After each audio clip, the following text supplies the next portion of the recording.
diselupkan ke kubangan, namanya kubangan Blukutuk. Nanti di sana ada. Ayo Ada. kita ke sana. Ini beneran Blukutuk loh ya.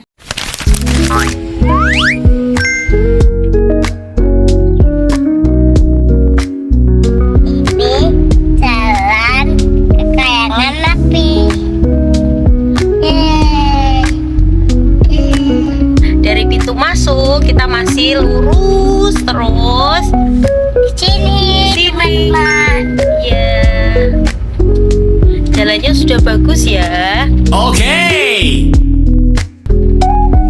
Aku jalannya ke sini, teman-teman.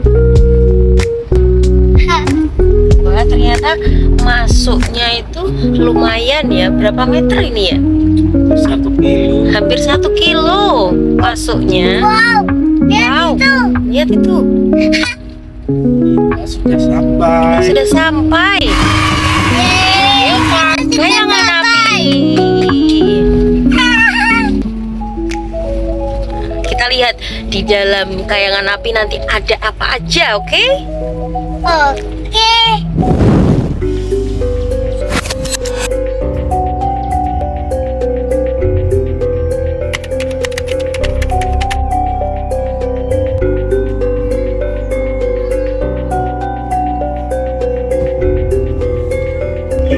Kita sudah ke Kayangan Api.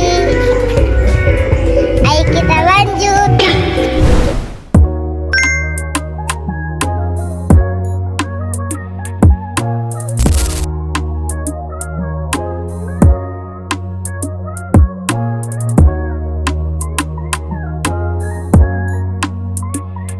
Nah, itu ada kerisnya, Dek. Kamu naik sana.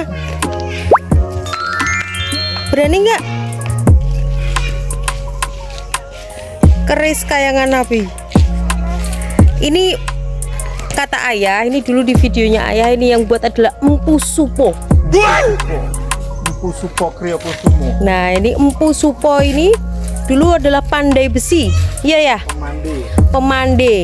Pemandi besi. Pemandai besi. Kalau kalian mau lihat cerita tentang kayangan api, lihat di video ini. Ayah, dia mau bakar apa itu? Nah, ini dia ikonik api. Kalau siang dia nggak kelihatan. Cuma dari bayangan-bayangannya ini sudah terlihat kalau ini api yang panas. Wow. Jadi dia walaupun hujan nggak akan padam. Dulu itu ada seorang di sini, di desa Tanjung Harjo ini dulu tempat pusat pemandi besi. Pemandi besi itu apa? Orang yang bikin pusaka, orang yang bikin senjata. Itu banyak pengrajin di sini. Dan salah satunya adalah Empu Kriyokusumo. Tuh. Ada ular. Ada ular. Mana ularnya? Kepalanya. Wah, bukan. Lalu pada satu hari ada kerajaan Majapahit itu butuh bantuan pasukan untuk membuat keris itu untuk membuat pusaka atau senjata. Mengutuslah Sunan Ampel untuk mencari pemandai-pemandai besi yang handal dari desa Tanjung Harjo ini. Semua dikumpulkan, ada satu. Mohon maaf, tadi salah. Yang benar adalah desa Sendang Harjo. Setelah Sunan Ampel mengumpulkan semuanya, lalu Sunan Ampel berfirasat bahwa ada satu orang yang nggak mau ngumpul, yaitu namanya Empu Supo atau yang bisa disebut Empu Kriyokusumo. Nah, setelah itu beliau itu dipaksa untuk berkumpul untuk membantu kerajaan Majapahit. Lalu beliau nggak mau. Tepat jam 3 pagi beliau itu kabur dari desa Sendang Harjo ini dan menetap di tengah alas yang sekarang kita tahu. Di sini ada kayangan api ini. Disinilah tempat beliau bersemayam dulu. Kira-kira ada nggak tempat semedinya Empu Supo di sini? Nah, konon katanya Empu Supo dulu itu bersemedi di sini, tapi kurang tahu di mana ya. Tahu. Coba kita cari tapak cari tilasnya, tapak ada nggak ya? Yuk. Nah, ini ada rumah Nyepi Kayangan Api. Coba kita lihat. Nah, ini. Petilasan Empu Supo atau Ki Kriyo Kusumo. Ya. Nah, ini adalah tempat petilasannya beliau yang tadi kita singgung. Di sini sudah ada penjelasannya lengkap.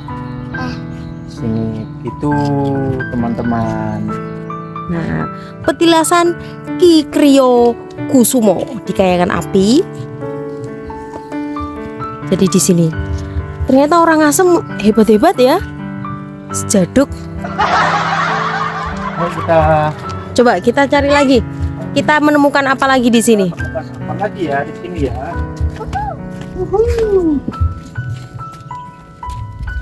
Teman-teman apa di sini? Apa ya? Itu dia. Itu loh ya. Di situ adalah tempat semedi.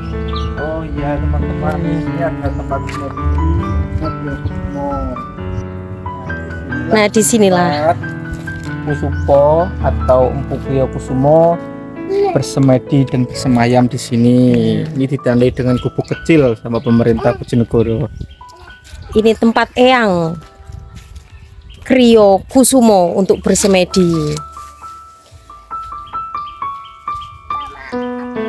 Itu petilasan tempatnya Eyang Semedi. bersemedi. Jadi kayak Sunan apa ya yang semedi itu? Sunan Kalijogo. Apalagi itu? Ayo nanti tak kasih tahu tempat pembuatan keris lagi. Ayo kita cari tempat pembuatan keris.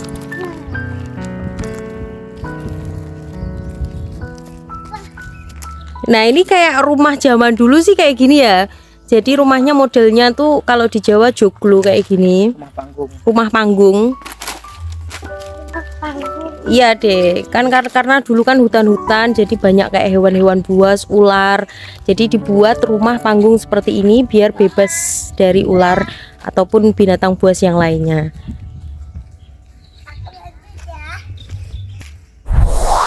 Nah, konon cerita, kenapa kok di sini ada api besar? Fungsinya apa?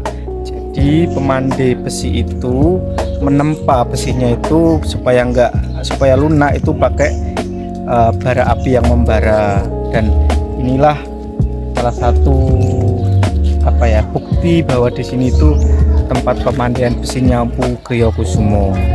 Setelah pemandai besi itu dilakukan,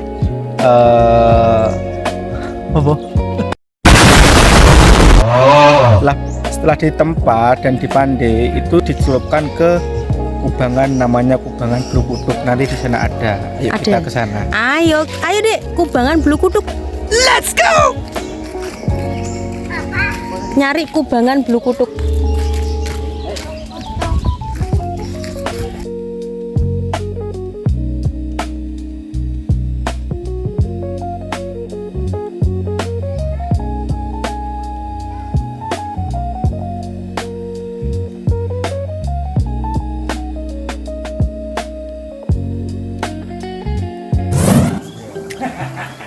Jadi ini yang dinamakan kubangan Blukutuk. Jadi setelah Empu Kusumo menempa di api tadi,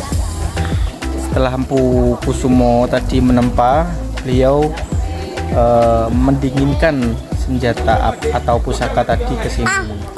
Semut. Api yang kena air dia akan blukutuk gitu. Nah, tapi sebenarnya ini adalah fenomena gas alam yang keluar dari perut bumi. Ini beneran Blukutuk loh ya. Nggak ada energi apapun. Merah-merah. Mana yang merah-merah? Nah, ini namanya kubangan apa, Dek? Blukutuk. Blukutuk. Ini ada pohon besar. Dan uniknya pohon ini nyambung ya. Pohon ini nyambung. Jadi ada dua akar di sini. Di sini dan di sini. Di situ akar, di sini akar. Jadi sangat langka kejadian kayak gini tuh. Kamu bisa naik nggak?